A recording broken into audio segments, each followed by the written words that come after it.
my god! Oh my god! Oh my god! Oh! Oh!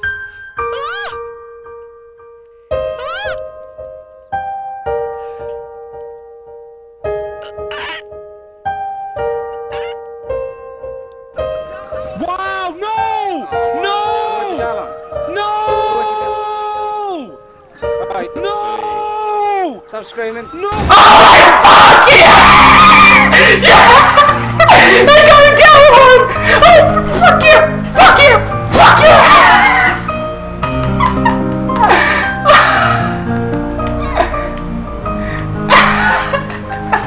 I got a Gjallarhorn! Oh my fuck!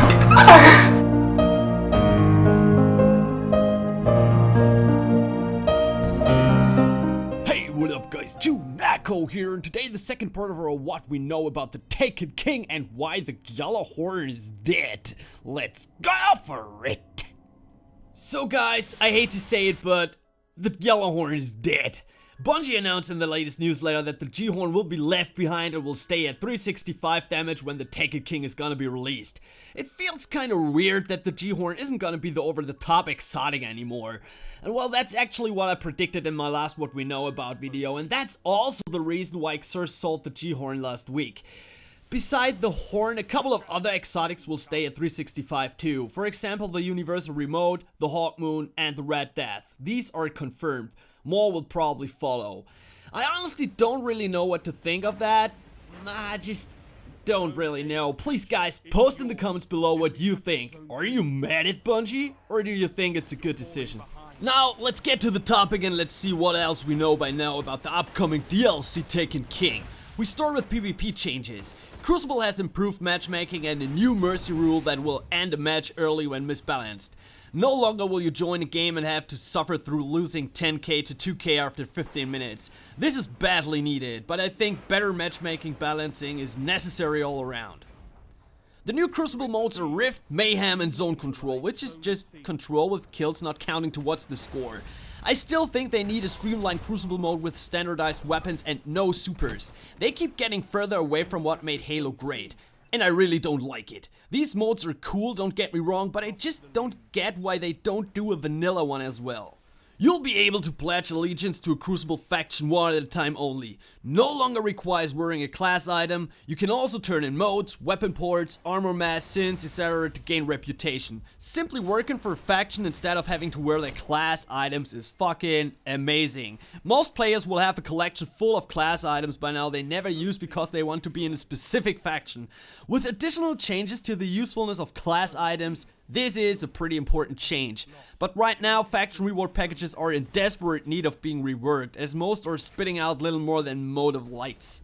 Another thing, Crucible and Vanguard marks have been consolidated into legendary marks.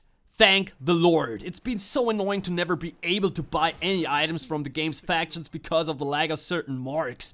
I never understood why these marks ever needed to be separate in the first place. And Destiny has too many currency variants anyway, so consolidation is good. Next, bonus perk system.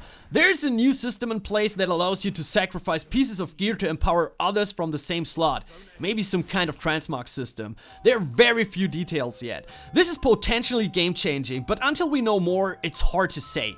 I'm picturing something where you can sacrifice like 5 legendary shotguns to empower your existing shotgun with a bonus perk or something. Seems like a good way to encourage collection while simultaneously clearing vault space. But again, we really need more details here before speculating too crazily about it. Not sure how I feel about a transmog system in a game like Destiny, where the look of your gear combined with its functionality is pretty key to the experience. I don't want to see someone in my fire team with the helm of Saint 14 and be surprised when enemies aren't blinded in his bubble. Oh, I just transmorged my insurmountable score fort.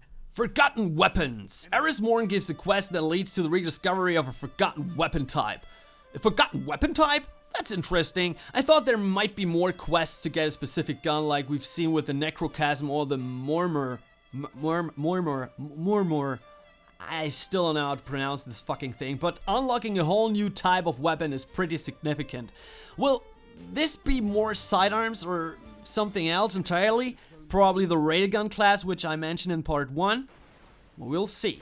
New enemy abilities. Taken captains wearing solar shields and throwing out orbs of darkness that blind guardians, knights fling AoE scourge, centurions shoot tracking rounds, wizards summon thralls, psions split in two, vandals deploy defender-like shields that allows them to shoot out and heal, phalanxes shoot projectiles from the shields, and thralls teleported on the battlefield.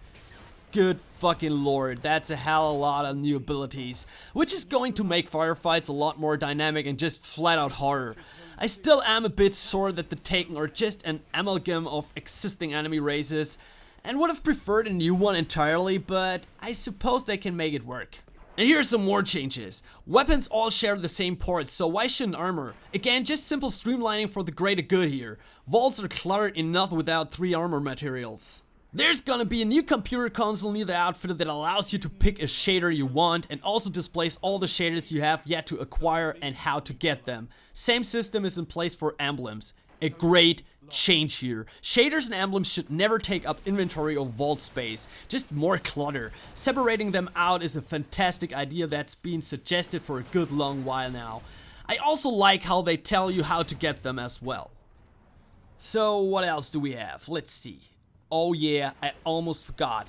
Vault space. Vault space is still an issue. Luke Smith is quoted saying, "We're exploring options for getting stuff out of players' inventories via these kiosks we have played around the tower, but we're still working towards a solution that we're excited about."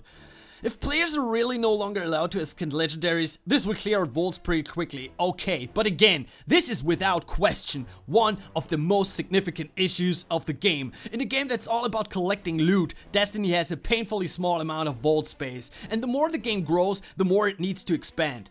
This should be a top priority issue, and it's a little worrisome that they may not have a solution done by the time Taken King launches.